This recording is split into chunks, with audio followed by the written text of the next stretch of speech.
पाकिस्तानी महिला और सचिन की पत्नी सीमा हैदर इन दिनों देश में सबसे बड़ी चर्चा का विषय बनी हुई है। वो जब से नेपाल के रास्ते पाकिस्तान से भारत आई है तब से जांच एजेंसियों के रडार पर है। लगातार 4 दिनों तक सीमा और सचिन से यूपी एटीएस ने पूछताछ की। सोमवार से गुरुवार तक तकरीबन कई घंटों तक दोनों का इंटरोगेशन हुआ और इस इंटरोगेशन रूम में क्या कुछ हुआ, सीमा से क्या क्या सवाल दागे गए, सीमा के जवाब क्या थे, देखिए इंटरोगेशन रूम का एक स्पेशल रिक्रिएशन। नाम क्या है तुम्हारा? सीमा हैदर गुलाम। कहाँ की रहने वाली हो? पाकिस्तान। हस्बैंड कहाँ रहते हैं? दुबई में। तो तुम यहाँ कैसे आ गई? मैं सचिन के लिए भारत आई।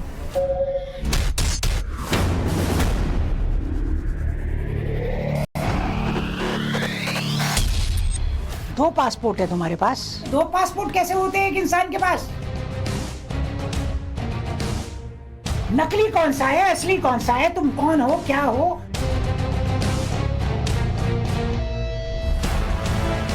पिछले 10 दिन से मैं पासपोर्ट अप्लाई कर रही थी क्योंकि मेरा पुराने पासपोर्ट पे सीमा नाम था। फिर मैंने नए वाले पासपोर्ट पे नाम चेंज करवाया, सीमा गुलाम हैदर। बात कुछ पचती नहीं। यहाँ किसने भेजा तुमको? फौज वाले चाचा ने या फौजी भाई ने? नहीं, मुझे किसी ने नहीं भेजा। मैं सचिन के लिए भारत आई हूँ नेपाल के रास्ते से। कितनी मोहब्बत। जी। ये बताओ सीमा कि आईएसआई का नाम तो सुना होगा, तो अंग्रेजी बहुत अच्छी बोलती हो। सुनने में आया है कि पढ़ी लिखी तो 5वीं तक हो, तो अंग्रेजी कहाँ से सीखी तुमने?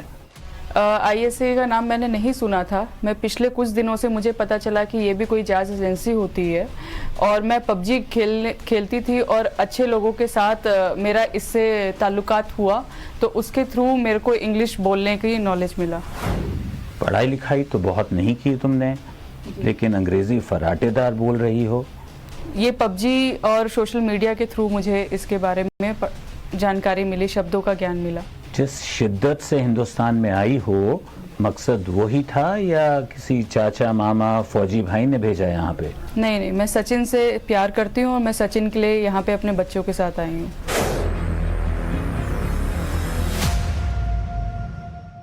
आईएसआई नाम सुना आईएसआई का कि नहीं? जवाब दो, आई वॉन्ट एन आंसर। तुम पाकिस्तान से हो तो तुम्हारी भाषा में उर्दू लहजा होना चाहिए ना जी। और कराची या सिंध से हो तो सिंधी लहजा होना चाहिए। और आप इतनी फर्राटे से हिंदी और इंग्लिश बोल रही हैं, ये कहाँ से सीखा आपने? ये मैंने सचिन से सीखा। सचिन से मैं बात करती थी, जैसा कि मैं शुरू से बोलती हुई आ रही हूँ। सचिन के साथ मैं गेम खेलते खेलते मुझे हिंदी बोलने का शौक़ था, मुझे भारत आने का मन था, इसलिए मैं इस चीज़ को सीखने की कोशिश किया और आने के लिए मैंने शब्दों का चलन और पालन किया। जो सिखाया गया वो मत बोलिए, जो आपने कराया वो बताइए आप मुझे। ये कहाँ से सीखा आपने? ये मैंने 2019 के बाद मैंने पबजी खेलना गेम शुरू किया और सोशल मीडिया पे मैं एक्टिव हुई। उसके थ्रू मैंने ये सारी जानकारियाँ ली और मुझे अच्छा लगता है नई भाषा सीखना, और जैसा मेरे को भारत बहुत अच्छा लगता है, इसलिए मैं नेपाल के रास्ते से सचिन के लिए अपने बच्चों के साथ भारत में आई। नाटक अच्छा करती हो। 4 जुलाई को तो तुमने पुलिस को बताया था कि नेपाल से भारत आते समय तुमने ड्राइवर का फोन मांगकर फोन किया था। अपने पास 4 मोबाइल लेके घूमती हो, ड्राइवर का फोन क्यों मांगा? मैंने इसलिए ड्राइवर का फ़ोन मांगा क्योंकि मैं जब नेपाल पहुंची तो मेरे पाकिस्तान की सिम यहाँ काम नहीं कर रही थी नेपाल में, तो मुझे सचिन से कांटेक्ट करना था। तो मैंने ड्राइवर भैया की मदद से सिम से, उनके फ़ोन से मैंने कॉल किया सचिन को, फिर सचिन ने मुझे नई सिम दिलाई। किस शरीफ आदमी के पास 4 फोन होते हैं? फोन 4 मोबाइल का करती क्या हो? अपने मोबाइल तोड़ क्यों दिए तुमने? मैंने इसलिए तोड़ दिए कि मैं नहीं चाहती थी कि पाकिस्तान के लोग मुझे ट्रेस कर पाए या मेरे किसी भी परिवार वालों को पता चल पाए कि मैं इस समय कहाँ मौजूद हूँ। मैडम ये देखिए कि अलग अलग सिम चल रहे हैं, हर एक फोन में व्हाट्सएप चल रहा है और उसके अंदर कश्मीर की पहाड़ी लगा रही हो, तुम बेटी की फोटो लगा रही हो, एक भी मोबाइल में अपनी फोटो नहीं लगाई। अपनी फोटो लगाना क्यों भूल गई? जरा जवाब देंगे इस बात का? हम बेवकूफ नहीं हैं, बताओ हकीकत क्या है? सर, ना ही मेरा कोई व्हाट्सएप है और ना ही मैं व्हाट्सएप यूज़ करती हूँ। मुझे इसके बारे में कुछ नहीं पता है। एक बार याद करो, मुझे लगता है तुम झूठ बोल रही हो क्योंकि फोन के अंदर व्हाट्सएप चल रहा था। मैंने कोई व्हाट्सएप नहीं बनाया, ना ही कोई मैंने फ़ोटो लगाई है। तुम 2 बार दुबई से नेपाल होते हुए भारत आई हो, हैं? उसमें पैसा बहुत खर्च हुआ होगा। वो पैसा कहाँ से आया, किसने मदद करी आपकी, बताएं।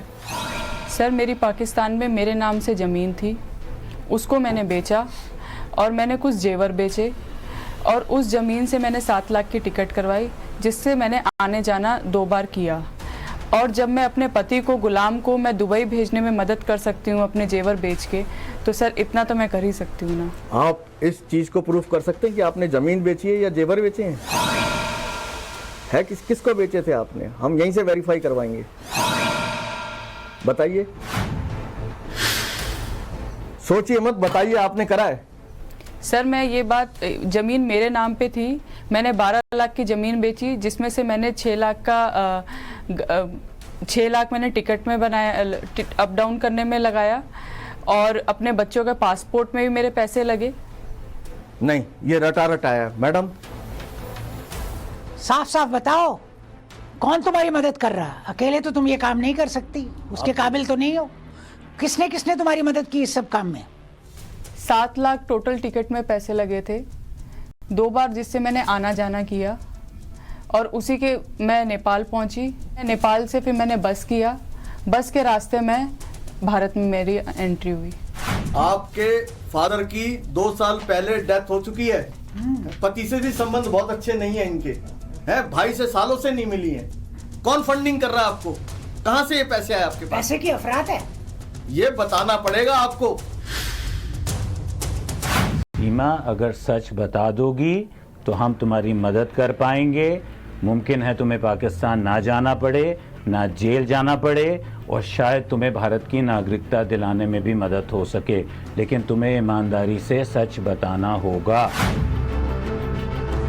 सीमा, ईमानदारी से बताओ कि सचिन के अलावा इंडिया में और किस किस को जानती हो? मैं इंडिया में किसी ज़्यादा लोगों को नहीं जानती हूँ, कुछ लोगों को जानती हूँ जिससे मैं पबजी खेलते समय मिली। कुछ लड़के हैं वो, जिनसे मेरी चैट हुआ करती थी, लेकिन उनके बारे में मैं ज़्यादा नहीं जानती। बस इतना पता है कि वो सभी दिल्ली के रहने वाले हैं। क्या तुम्हारा मकसद ये तो नहीं था कि किसी को बरगला के इसी रास्ते हिंदुस्तान में आओ और अपने मकसद को आयाम दे सको? नहीं, ऐसा गलत बोल रही हो तुम, गलत बोल रही हो। पूरी बात नहीं बता रही हो तुम। अपना यहाँ आने का असली मकसद बताओ। मेरा यहाँ पे आने का असली मकसद सचिन ही था। मैं सचिन से मोहब्बत करती हूँ और उसी के लिए मैं नेपाल के रास्ते भारत में आई, क्योंकि मुझे पता था कि अगर मैं लीगली तरीके से अगर इंडिया आती हूँ तो मुझे परमिशन नहीं मिलेगी, और मेरे साथ जो आज हो रहा है वो मुझे उम्मीद था कि वो होगा, और अब मैं थक चुकी हूँ इस सब चीज़ों से। अब ये सचिन से तो आपकी बातचीत हो गई, तो सचिन के बाद नीचे कौन था? मैं चैट करती थी लड़कों से, वो सभी दिल्ली के हैं, बस मुझे इतना पता है। हमने कभी किसी का एक दूसरे का नाम जानने की कोशिश नहीं की। ये मैडम ठीक नहीं बता रही हैं। ये पूरी बात नहीं बोल रही हो तुम। असली मकसद पे अभी भी नहीं पहुंची हो। अपना मकसद बताओ सीमा। पूरी बात नहीं बता रही हो। फिर से कह रहे हैं, अगर ईमानदारी से बताओगी तो हम तुम्हारी मदद कर पाऊंगी। मदद भी कर पाएंगे, नहीं तो हम कुछ नहीं कर पाएंगे। आप मैं इन सब चीज़ों से बहुत थक चुकी हूँ, और मेरा मकसद केवल सचिन था, और मैं ये डे फर्स्ट से कह रही हूँ, और आज भी मैं यही कहती हूँ कि मैं 4 बच्चों अपने लेके आई हूँ, सिर्फ और सिर्फ सचिन के लिए आई हूँ। ये 4 बच्चे आपके ही हैं जी? जी सच बोल रहे हैं आप? जी एक ही बाप से है क्या? जी। आप मदर हैं मतलब कि इनका? जी हैं? देखने में तो मैडम नहीं ये लगता। चेक, हाँ ये इन्वेस्टिगेशन का विषय है। वो तो डीएनए आराम से बता हाँ जी, देगा। हाँ जी। 4 बच्चों की माँ तो लगती नहीं तुम। और क्या ये एक बहुत खूबसूरत कवर नहीं बनता?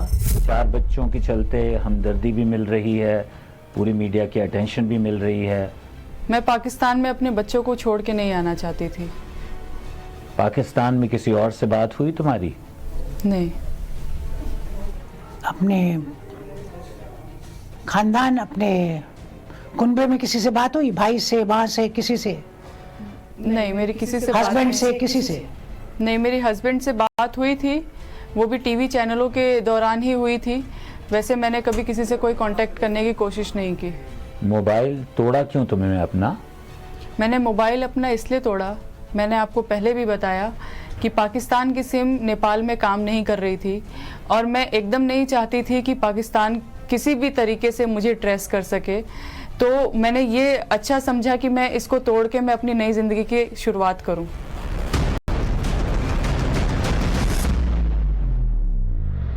पूरा शातिरगिरी से प्लानिंग करके पूरा यहाँ पहुंची हो तुम।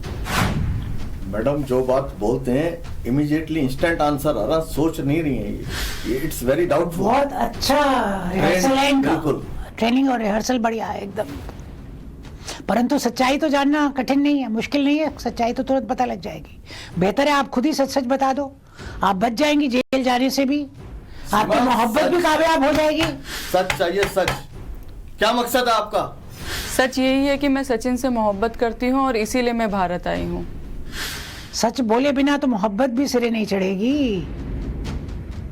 सारी बात खुल के अगर बता दोगी तो हम तुम्हारी मदद जरूर पर जरूर कर पाएंगे, लेकिन सच तो बोलना होगा।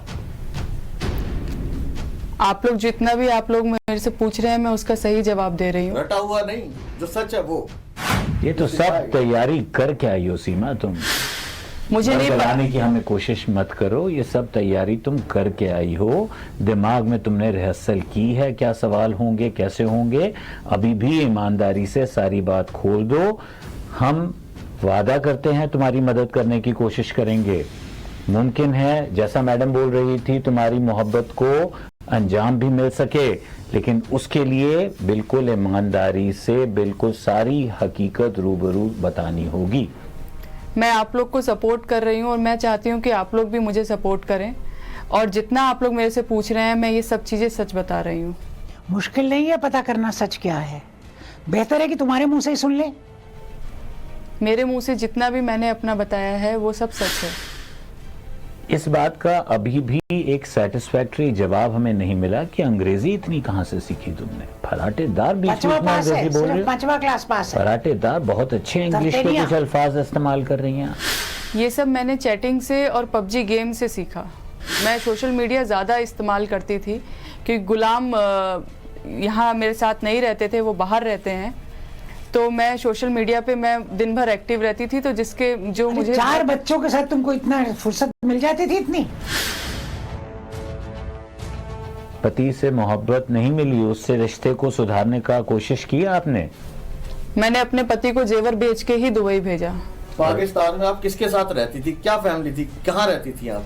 कौन कौन थे आप? 4 बच्चे आप और कौन था साथ? सच बोलना ही मैं- होगा सीमा, सच बोलो।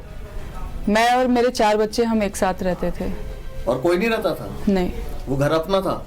हाँ। वही बेचा आपने? नहीं, मेरे नाम पे एक दूसरी प्लॉट था, वो मैंने बेचा है। क्या उस अकेलेपन ने तुम्हें सचिन के करीब पहुंचाया या कोई और मकसद था? एक चाल थी, एक सोची समझी साजिश थी? मेरे गुलाम से अक्सर लड़ाइयाँ चलती थी। मैं गुलाम और हमारा कभी बनता नहीं था। तो फिर मैं जब गुलाम बाहर चले गए तो मैं सोशल मीडिया और चैट पे मैं बातचीत करना मैंने शुरू किया और जिसके दौरान मैं सचिन से मिली। आमदनी का जरिया क्या था वहां पर आपका, जब 4 बच्चों के साथ आप रहते थे? मुझे गुलाम पैसे भेजते थे।